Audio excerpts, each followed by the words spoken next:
Okay. Hi, everyone. Okay, so quick introduction. If you are not familiar, the STARS College Network is the Small Town and Rural Students College Network. So through this program, we are offering one-on-one advising for seniors, as well as some different resources just to help you guys prepare for college. So like Phil said, signups will be coming up soon for that if you are interested in joining. So keep an eye out. We'll be having some events at your schools soon.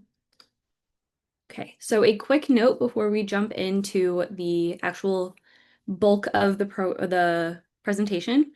Feel free to use the Q&A function in the webinar. If you have any kinds of questions as we go through this tonight, you can shoot that into the Q&A and or the chat, and an advisor will respond to you either directly or if it's something that would be useful for everyone through the call. So, okay, we'll get started. All right, so your junior year, now that we are already in late November, which is crazy, you may already be doing some of these things, but if not, not too late to start. But we really, really want to make sure that we are preparing for the ACT. You may have already taken the ACT. If you haven't, that's also totally fine.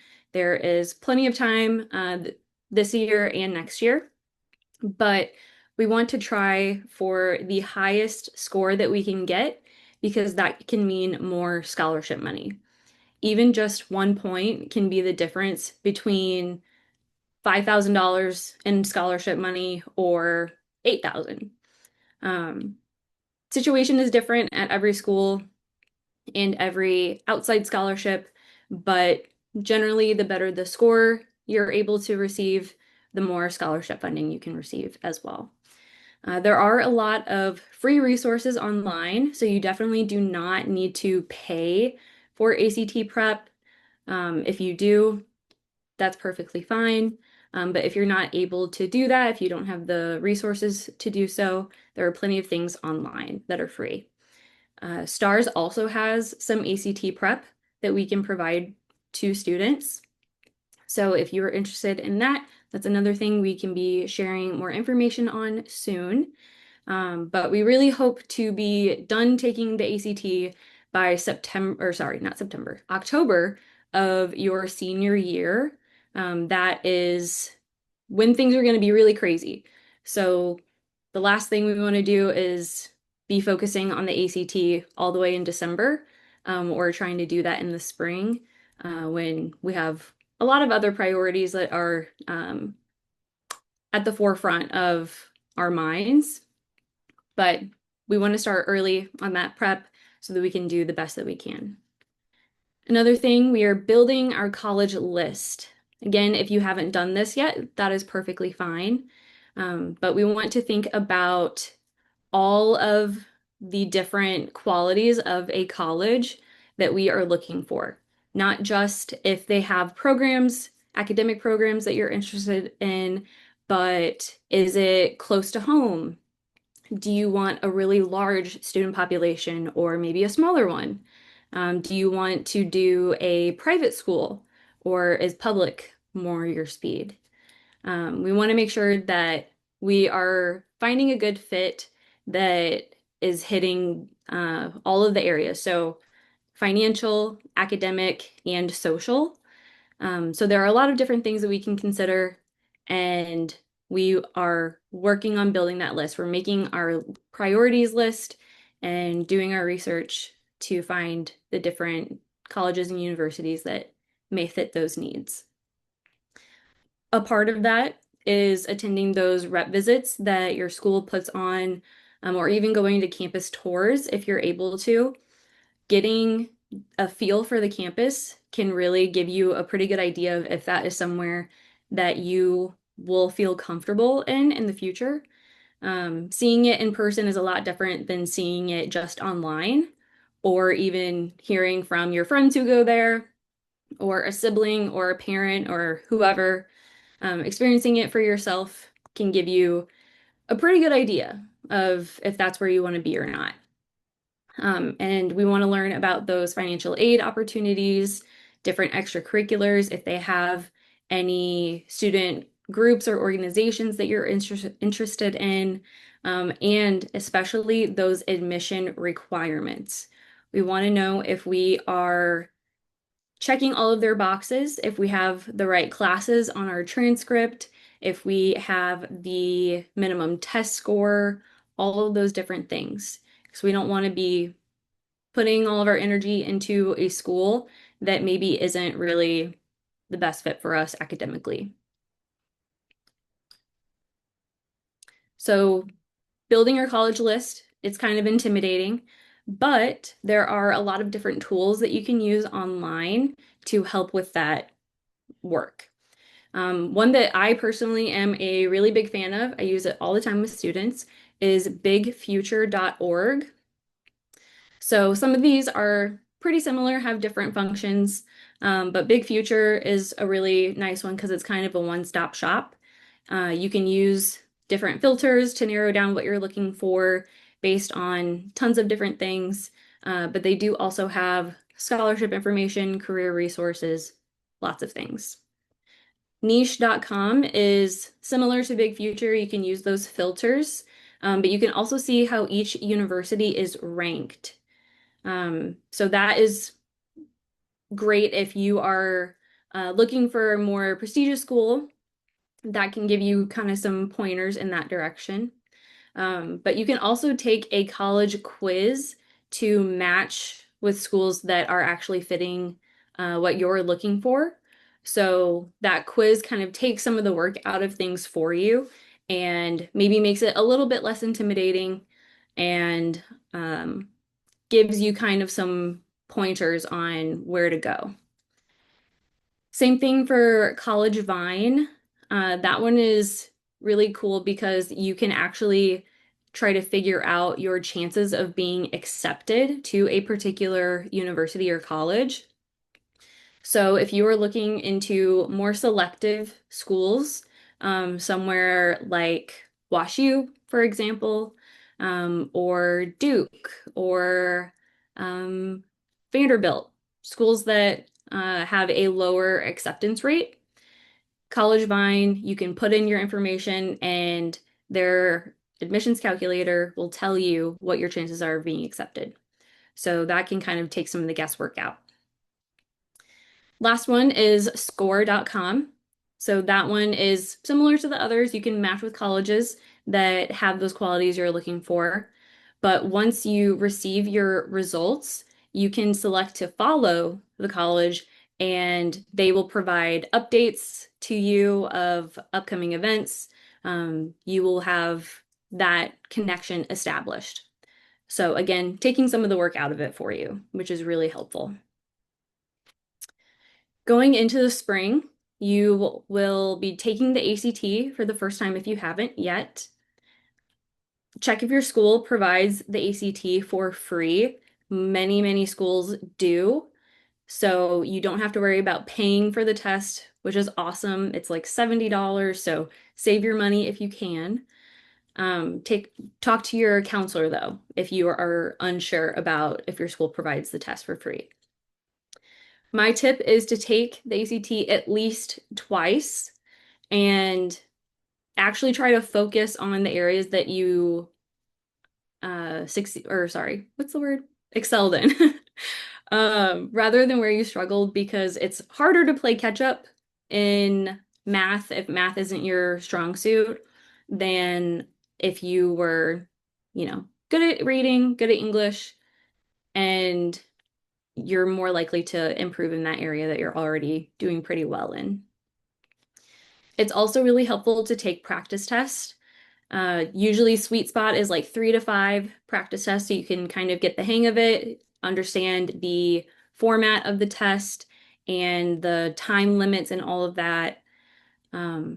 Those practice tests are on the ACT website for free. So again, you do not need to pay for those. A note really quick about the ACT and how much it costs. $70 is not cheap. So if that seems like it will be a barrier to you taking the test, you may be eligible for a fee waiver. You just need to talk to your school counselor, or your college advisor, and they can let you know if you're able to get one of those fee waivers. Very, very important to check that out. Awesome resource. Next, in the spring, you'll be looking at those admission requirements that we mentioned earlier.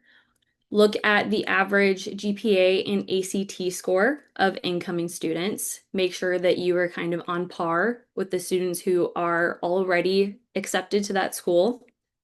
We want to know what our chances are. Again, we don't want to put in all of this energy and all of this work and effort to a school that isn't actually going to be a good fit for us academically. We also want to look to see what kind of materials are required for their application. Do you have to have an essay? Do you need a counselor recommendation? Do you have to have other additional letters of recommendation? Um, an, an activities list, a resume, whatever it is. Make sure you know all of those different pieces of the application. The last thing, super, super important, make sure that your schedule for senior year is set up the way that it needs to be. We want to think about the credits that you'll need in order to graduate from your high school, but we also need to think about the credits that are required to enter the college that you're interested in. Some schools do require 4 credits of math and or science. So that's really important to note if your high school only requires 3 credits of math or science. Think about where you want to go and what those admission requirements are. Again, really important. Okay, so next we have our application info. There are a few different parts of the application process. So we will go through those. There are some different ways you can apply. First one is the Common App, which some of you may have heard of already. That one is definitely gaining traction, popularity. So you can use this with over 1,000 different colleges and universities to apply in one place. All of your information is saved. You're not entering the exact same information 15 times. However, not every college is on the Common App. So you cannot just rely on using Common App and only that. You may need to use a different form of application. Another one that you could use is the Coalition app. It is specifically designed for under-resourced and underrepresented students. So that is a little bit different from the others. And those colleges that use the Coalition app, they provide substantial support to low-income students and underrepresented students. So that may be a really great resource for some of you. The next one is QuestBridge, which this one, if it sounds like something you're interested in, I would highly recommend getting started on that process early and thinking about if this is a good option for you. QuestBridge is an application process that is for low-income students who are very high achieving, stellar grades, and they are trying to think of how to phrase it. You are eligible for a full ride at tons of highly selective institutions. So it may provide you with some really, really great resources that you might not have otherwise.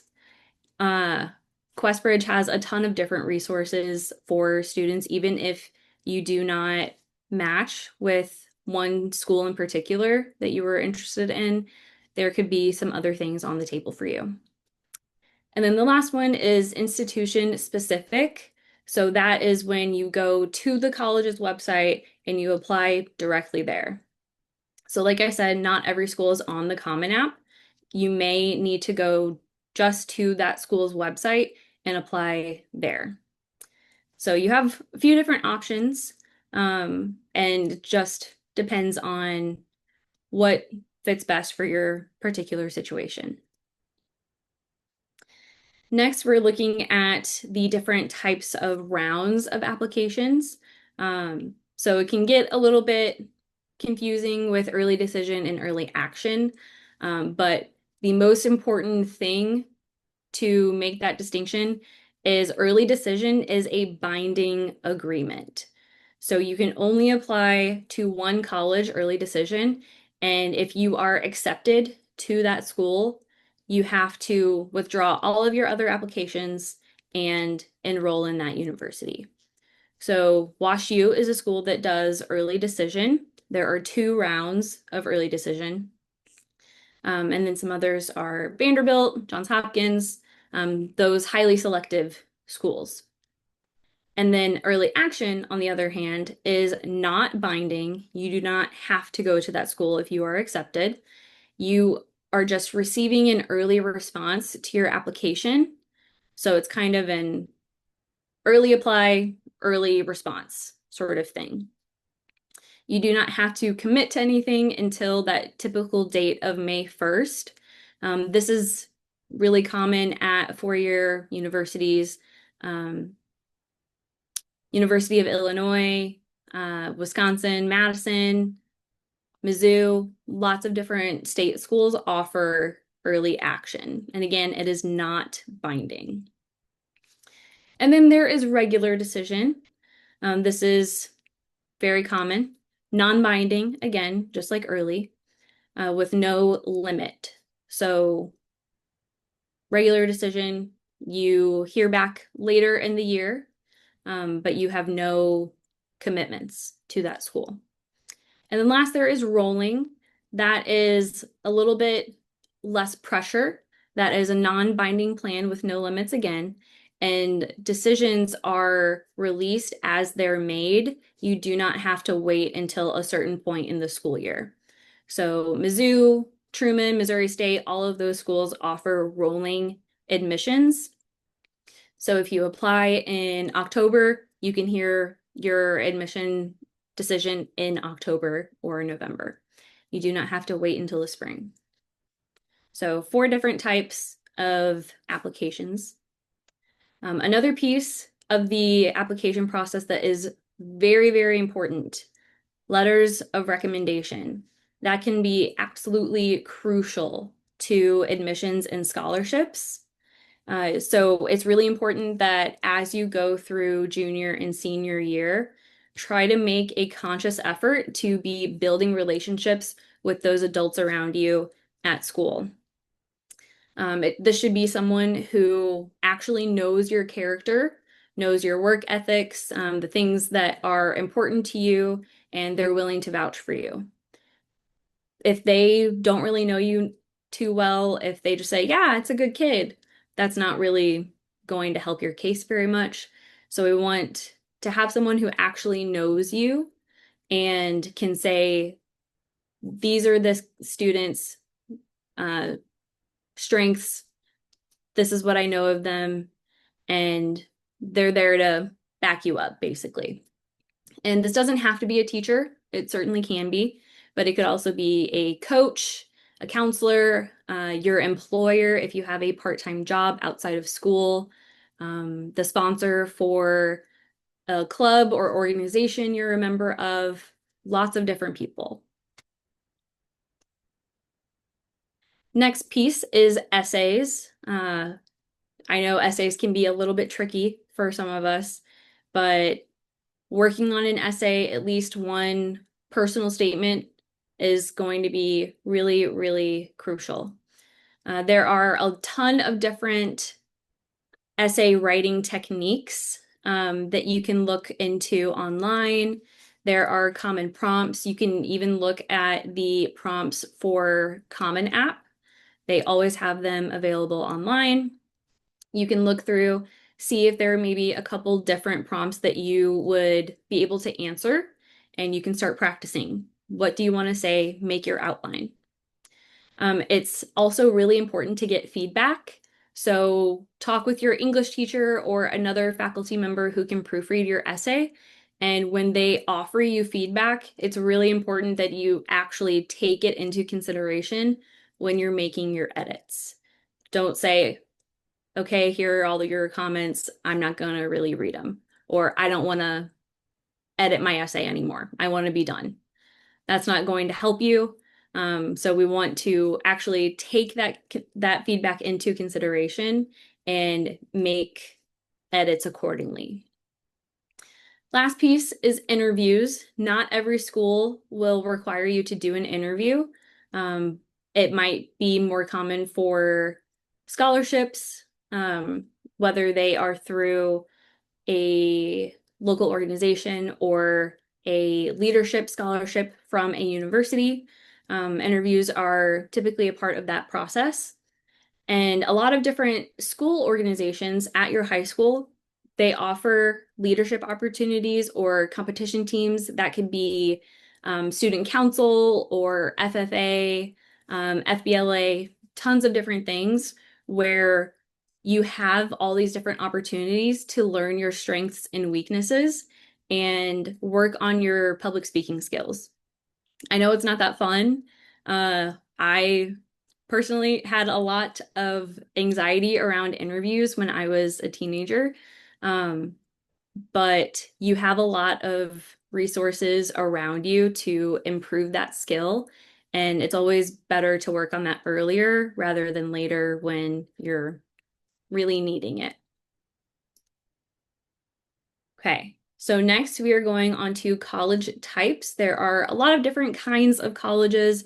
They are not all the same, and not all of them will be beneficial or relevant to you. So it's important to know what those different types are so that you can build your college list and make that search a little bit easier. So we have four different ones on here. We have HBCU, HSI, Women's College, and then highly selective. So HBCUs and HSIs are culturally based colleges. So a historically Black college and university or a Hispanic serving institution.